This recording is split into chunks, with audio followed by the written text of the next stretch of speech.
Nako, si Kapunan na naman ang nag-strike ngayon. Gusto kasi ni Kapunan na si VP Sara mag-a-attend. No? Maging witness kasi gigisahin nila.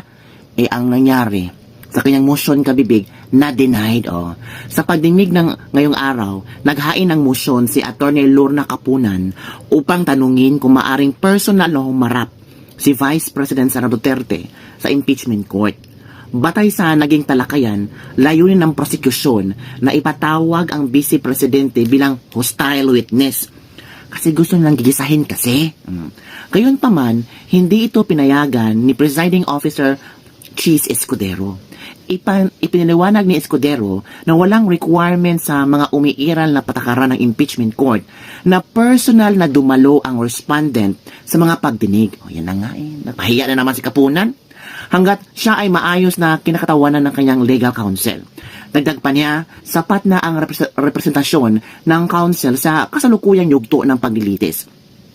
Ito ay isang pangmosyon ng prosekusyon na hindi binigyan ng impeachment court sa kasalukuyang proceedings. Napahiya si Kapunan. Kasi akala niya, mabibilog niya. Mapalaro niya sa pala si Cheese Escudero. Pero ang ginawa, dinenied ni Cheese Escudero. Hindi pwede ganon.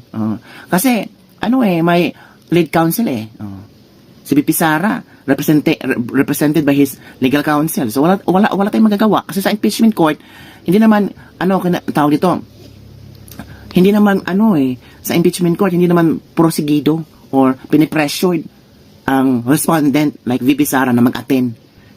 Ang nangyari, napahiya, tuloy si Kapunan. Watch this video. Good afternoon, Your Honors, Senate President, Presiding Justice. I do have manifestation. Well, in direct answer to the query of the presiding Senator Judge, I am not presenting the witness today. But I would like, with your permission, Your Honors, to manifest a query that we request be addressed by this honorable court, presiding judge, to the defense. The lady may proceed. We are informed, and in fact, we have seen an interview conducted in the Senate premises on the Vice President herself. And she had been quoted as saying that she is expecting a bloodbath and a bludgeoning, but she will not, her head may be blooded but unbowed. My respectful query, Your Honors, please, which could be directed to the defense counsels, is if the Vice President is in the premises, does she intend to appear personally before this impeachment court? And that is preliminary to another manifestation that I would like to make. Your Kindly Honors, proceed please. with your next one, counsel. Because the chair is not yet sure if it will even address this to the counsel for respondents or will simply answer the query of the counsel for respondents. This is relevant to the presentation that we will be making this afternoon, Your Honors. This court will recall your own statements, Mr. Presiding Judge, that on Tuesdays, every Tuesday of every week, that the prosecution must indicate who the witnesses they intend to present before this court will be. This is to enable the impeachment court to issue, when appropriate, and if deemed necessary, a subpoena for such witness.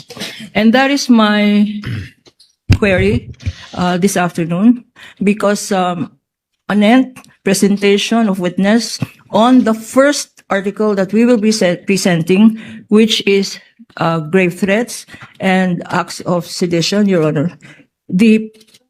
One of the key witnesses, hostile, albeit hostile, would be the Vice President. And therefore, if we can inquire if it is her intention to again appear in the premises of the Senate, because we are already respectfully informing this honorable court that we will manifest, that we will have a written request for her presence in connection with this article on grave threats, Your Honor. That is the relevancy of my manifestation.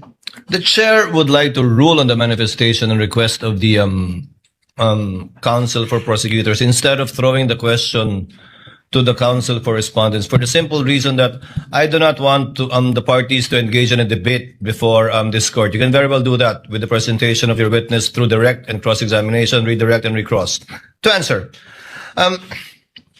the impeachment rules do not mandate nor require the respondent to attend any hearing or trial of the impeachment court.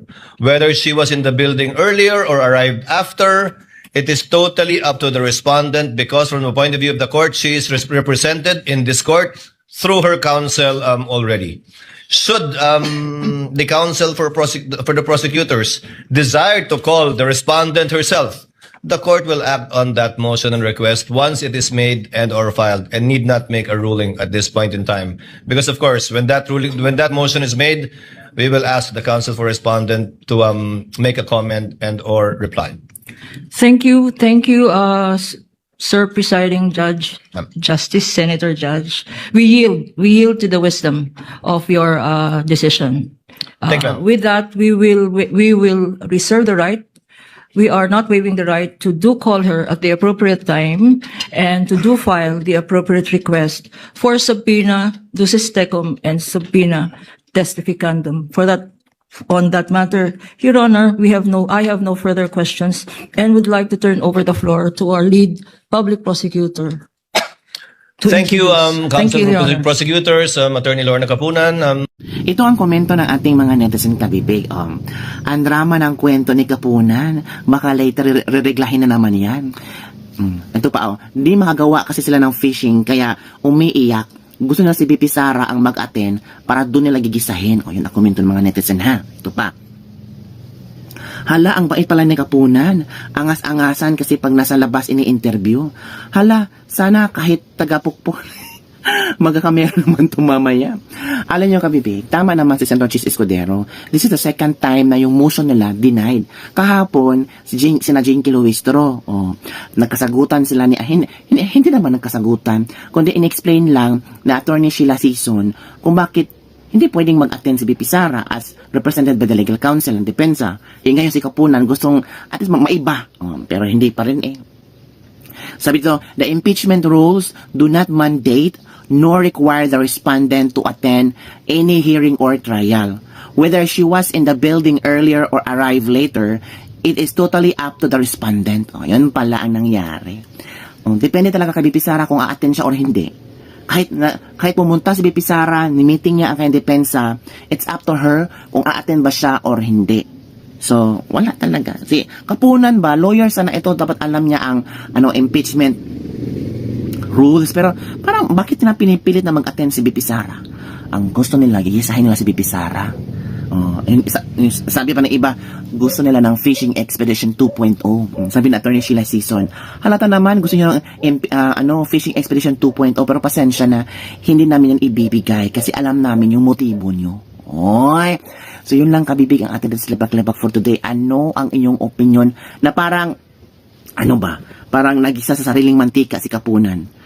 Diba? Lawyer ka, so alam mo ang impeachment rules. So bakit didikdik mo talaga na dapat umatin si BP Sara, na dapat nandyan si BP Sara, na dapat itong respondent na ito ay uupo dyan para matrial namin, para masagot namin? Well, we don't know. Darating tayo sa tamang panahon na a-attend si BP Sara, baka pag-attend ni BP Sara, kayo mapahiya. Baka pag-attend ni BP Sara, gigisahin kayo ng iyong sariling mantika. BP Sara is a lawyer. Alam niya kung ano ang ginagawa niya at may confidence siya sa kanyang legal counsel sa pamumuno ni Attorney Sheila Sison. Kahapon pa lang, kitang-kita na namin na bumubula ang laway ni Jinky Luistro. Ngayon naman sinisipon ang lawyer ng prosecution. Ano ba talaga? Ang daming mga kadramahan, mga kabibig, no?